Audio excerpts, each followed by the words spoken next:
We're trying to close the areas off to the public where there are buildings that have had debris falling, and because there are some hazardous conditions. We've closed off most of the streets where those conditions exist, and we're trying to keep the pedestrians out as well.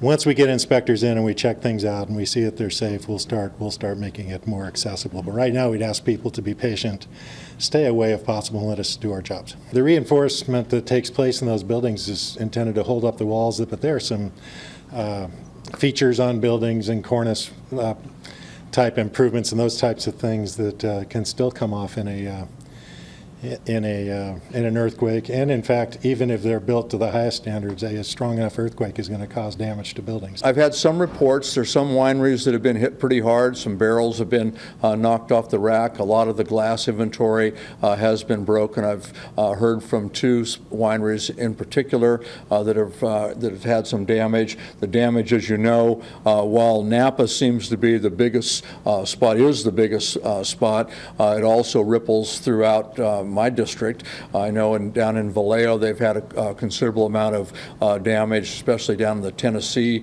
Street area and over on Mare Island. I know the Mare Island Museum is closed down and red tagged. All the old mansions, officers' mansions, are all red tagged. They've lost all of their chimneys. I know the U.S. Forest Service building, which is a new building, relatively new building on Mare Island, had a major water break, and so there'll be 300 employees tomorrow morning that won't have a place to show up for work. So the reports are still coming in, and it's bad anyway that you calculate it, but it could have been a heck of a lot worse.